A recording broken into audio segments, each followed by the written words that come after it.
Thoughts and action में आपका स्वागत है और हमारी आज की मूवी है साल 2019 की क्राइम एक्शन मूवी बैडलैंड।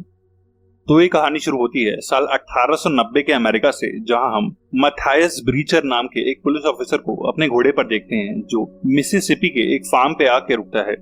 ये फार्म एक जनरल कॉर्बिन नाम के लंबे चौड़े आदमी का होता है जो अमेरिकन सिविल वॉर में कॉन्फेडरेट आर्मी की एक रेजिमेंट का जनरल था और अब ये अपने कुछ आदमियों के साथ यहाँ हंटिंग और रॉबरीज करता है। कॉर्बिन मैथायस को देख के उसके फार्म पे आने की वजह पूछता है और मैथायस कॉर्बिन को बताता है कि वो एक पुलिस वाला है।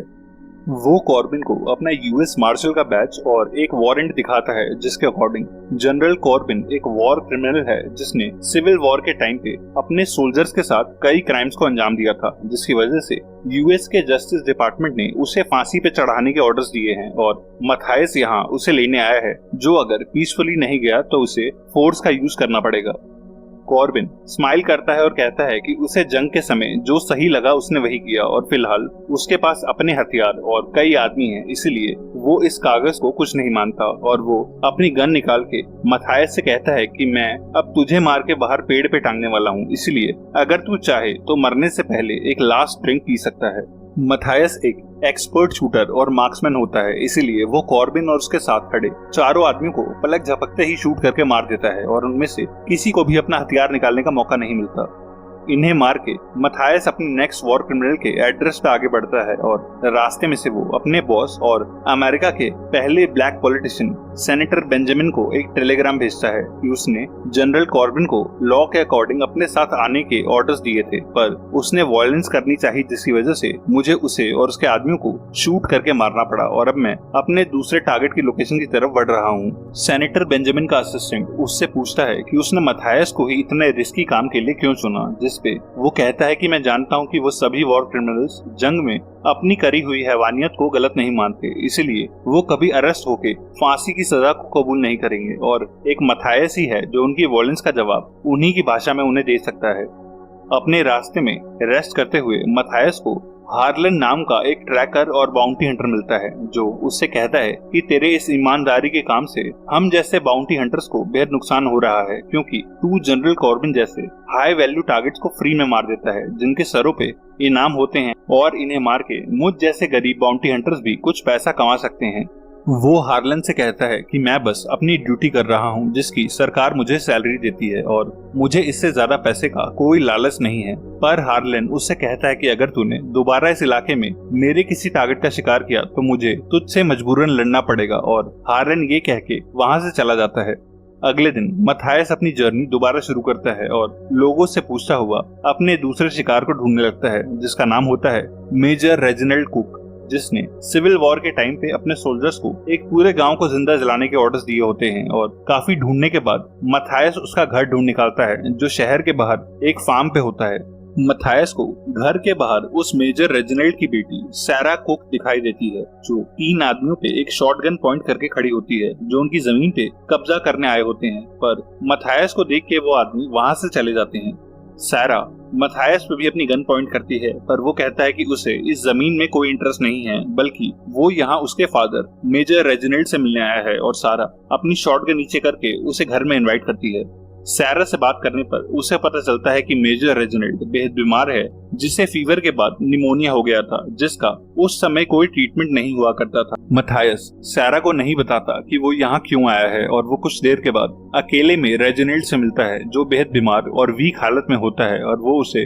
अपना बैच और वो जस्टिस डिपार्टमेंट का वारंट दिखाता है। रेजिनाल्ड अपने गुनाहों को कबूल करता है, पर वो मैथायस से रिक्वेस्ट करता है कि वो उसे फांसी पे ना चढ़ाए क्योंकि वो अपने आप ही कुछ हफ्तों में मरने वाला है और मैथायस उसकी मौत को विटनेस करने के लिए अगले कुछ दिनों के लिए वहीं रुकने का फैसला करता है और सैरा मैथायस के लिए अपने घर के बाहर बने बार्न फार्म में रहने का अरेंजमेंट करती है और अपने स्टे के दौरान मैथायस और सैरा फ्रेंड्स बन जाते हैं। मैथायस सैरा के घर के कामों में हेल्प कराने लगता है और एक दिन उसे पता चलता है कि फ्रेड नाम का एक लैंडलॉर्ड उनके घर और फार्म को जबरदस्ती खरीदना चाहता है और सैरा के फादर को बीमार देख के फ्रेड के आदमी अक्सर उन्हें यहाँ तंग करने के लिए आते हैं, जो सुनकर मैथायस अपने घोड़े पर बैठ के फ्रेड के घर चला जाता है।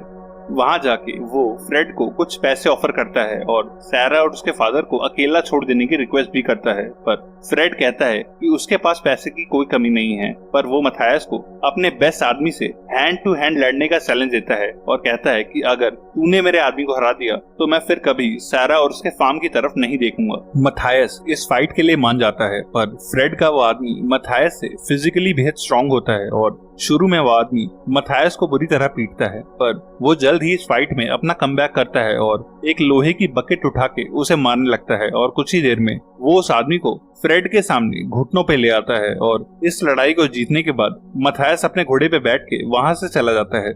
घर आने पर सैरा देखती है कि मथायस के हाथ और चेहरे पे चोट के कई निशान हैं और वो उससे कहता है कि फ्रेड और उसके आदमी अब कभी तुम्हारे घर की तरफ नहीं आएंगे। और उसके कपड़े और जख्मों को देखते हुए सैरा उसके नहाने के लिए गर्म पानी का अरेंजमेंट करती है। ये जानकर कि मथायस सैरा और उसकी जमीन के लिए फ्रेड और उसके आदमियों से लड़ा है, वो उससे बेहद इम्प्रेस होती है और उन दोनों के बीच में पिछले कुछ दिनों से चल रहा अट्रैक्शन प्यार में बदल जाता है। पर अगले ही दिन फ्रेड अपने करे हुए प्रॉमिस से मुकर जाता है और अपने 3 आदमियों के साथ वो सैरा के घर पे अटैक कर देता है। मथायस फ्रेड के एक आदमी को मार देता है और बाकियों पे गोली चलाता है और गोलियों की आवाज सुन के सैरा भी शॉटगन लेके बाहर आती है और वो दोनों फ्रेड के आदमियों को शूट करने लगते हैं। तभी रेजिनेल्ड भी उन दोनों की हेल्प करने के लिए अपनी रिवॉल्वर लेके बाहर आता है, पर फ्रेड उसे शूट कर देता है और मथायस तुरंत फ्रेड को कई गोलियां मार के खत्म कर देता है। सैरा अपने फादर की हालत देख के रोने लगती है और वो थोड़ी ही देर में मर जाता है, जिसके बाद मथायस उसके लिए लकड़ियां जोड़ के एक कॉफिन बनाता है और सैरा के साथ मिलके रेजिनेल्ड को दफना देता है। वो सैरा से कहता है कि उसे अपना एक काम खत्म करने न्यू मैक्सिको जाना है और वो और सैरा एक दूसरे से विदा लेते हैं और मथायस अपने घोड़े पे बैठ के अपने नेक्स्ट वॉर क्रिमिनल को पनिश करने के लिए निकल जाता है। थोड़े दिनों के सर्च और ट्रैवल के बाद मथायस न्यू मैक्सिको के एक शहर में पहुंचता है जहां वो कैप्टन हक्सली नाम के एक आदमी की तलाश में आया होता है और वो वहां एक छोटे से होटल में एक रूम लेता है जहां कई जवान लड़कियां प्रोस्टिट्यूशन का काम कर रही होती हैं। उस होटल की ओनर एलिस एक अच्छी लेडी होती है और जब उस शहर का एक पुलिस वाला एलिस और उसके बार की लड़कियों को तंग करता है तब मथायस बीच में आ जाता है और उसकी रिस्ट तोड़ के उसे हाथ में शूट कर देता है। पर तभी वहां इस शहर का शेरिफ बाकी पुलिस वालों के साथ आ जाता है और उन्हें देख के मथायस अपनी गन नीचे कर लेता है। वो नोटिस करता है कि जिस कैप्टन हक्सली को ढूंढता हुआ वो यहाँ आया है वही इस शहर का शेरिफ बन के बैठा है और उसके सभी पुलिस वालों के सामने उस पर अटैक करना मथायस को सही नहीं लगता और शेरिफ वो लड़ाई रोक के मथायस से बातें करने लगता है, जो उसे बताता है कि वो बस एक ट्रैवलर है जो यहाँ से गुजर रहा है। शाम को एलिस मथायस के रूम में आती है और उससे जल्दी से ये शहर छोड़ देने को कहती है क्योंकि शेरिफ हक्सली ही उनसे यहाँ प्रोस्टिट्यूशन करवाता है और क्योंकि आज उसने शेरिफ के एक पुलिस वाले पे हाथ उठाया है इसलिए हक्सली उस पे अटैक जरूर करवाएगा। पर मथायस एलिस से कहता है कि वो ये शहर छोड़ के अभी नहीं जा सकता क्योंकि वो भी एक पुलिस वाला है जो हक्सली को उसके आर्मी के दिनों के क्राइम्स के लिए अरेस्ट करने आया है और अब इस शेरिफ का आतंक इस शहर के ऊपर से खत्म होने ही वाला है। जो सुन के एलिस खुश होती है और मथायस के रूम से चली जाती है। पर अगली सुबह शेरिफ के कुछ पुलिस वाले उसके रूम में घुस आते हैं जो उसे बेहोश करके अपने साथ शेरिफ के पास स्टेशन ले जाते हैं। मथायस को जब होश आता है तब वो एक चेयर से बंधा होता है और शेरिफ उसके सामने बैठा होता है जिसको उसके बैज और डॉक्यूमेंट से ये पता चल चुका होता है कि मथायस कौन है। पर वो कहता है कि शेरिफ हक्सली पुलिस वाला होने के लायक नहीं है क्योंकि वो एक वॉर क्रिमिनल है और हक्सली के लोग उसे एलिस के सामने पीटते और टॉर्चर करते हैं, जिसके बेहोश होने के बाद वो अपने 2 आदमियों से कह के मथायस को शहर के बाहर जिंदा दफना देने के ऑर्डर्स देता है। हक्सली के वो दोनों आदमी शहर के बाहर उसे दफनाने के लिए एक गहरा गड्ढा खोदते हैं और उनमें से एक आदमी जब उसकी पॉकेट से उसके पैसे और बैस निकालने उसके पास आता है तब तक वो जाग जाता है और उस आदमी की गन निकाल के उसे और उसके साथी को शूट कर देता है, जो गोली लगने से उसी गड्ढे में जाके गिरते हैं। इसके बाद घायल हालत में वो शहर के चर्च जाता है जहाँ उसे एलिस मिलती है जो वहाँ प्रे करने आई होती है और वो वहीं रुक के रेस्ट करने लगता है और एलिस छिपती हुई उसके रूम से जाके उसे उसके कपड़े और हथियार लाके देती है और एक पूरा दिन रेस्ट करने के बाद अगले दिन सूरज निकलते ही मथायस चर्च से बाहर आ जाता है। वो एलिस के बार में जाके हक्सली के साथी पुलिस वालों पे हमला कर देता है जो वहां बैठ के ड्रिंक कर रहे होते हैं, और उसे जिंदा देख के शहर में एक शूट आउट शुरू हो जाता है, जिस शूट आउट में मथायस कई पुलिस वालों को मार गिराता है। और जब एक पुलिस वाला एक लड़की को होस्टेज बना के वहां से भागने का ट्राई करता है, तब भी अपने अच्छे निशाने का फायदा उठाते हुए मथायस उसे शूट करके उस लड़की की जान बचा लेता है। शेरिफ जब तक अपने ऑफिस से बाहर आता है तब तक उसके ऑलमोस्ट सभी आदमी मर चुके होते हैं, और वो मथायस के हाथों सारे शहर के आगे शर्मिंदा होता है। शेरिफ कहता है कि मथायस की ही तरह वो भी बेहद फुर्तीला शूटर है, और वो मथायस को एक क्विक ड्रॉ के लिए चैलेंज करता है, जिसमें पहले अपनी बेल्ट से रिवॉल्वर निकाल के शूट करने वाला जीत जाएगा, और वो मान जाता है। जिसके बाद चर्च की बेल बजते ही दोनों बिल्कुल सेम टाइम पे एक दूसरे पे फायर करते हैं, और मथायस की गोली शेरिफ को चेस्ट पे लगती है और वो मारा जाता है। पर शेरिफ की एक गोली भी मथायस को पेट में लग जाती है, और शेरिफ के मरने के बाद वो उसके कपड़ों पे से उसका शेरिफ का बैज निकाल लेता है, और वो बैज एलिस को दे के कहता है कि अब ये शहर तुम्हारा है।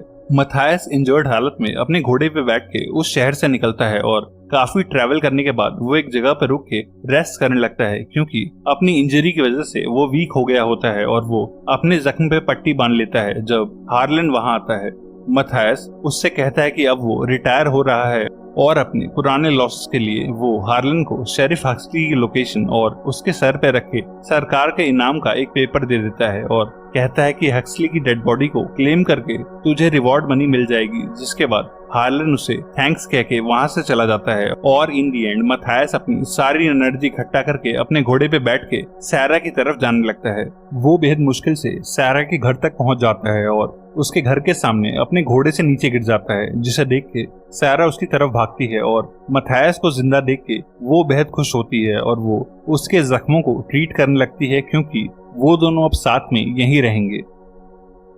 एक और ऐसी ही वेस्टर्न काउबॉय मूवी के लिए लेफ्ट या राइट वाली वीडियो पे क्लिक करना। तब तक के लिए stay safe and keep watching thoughts in action.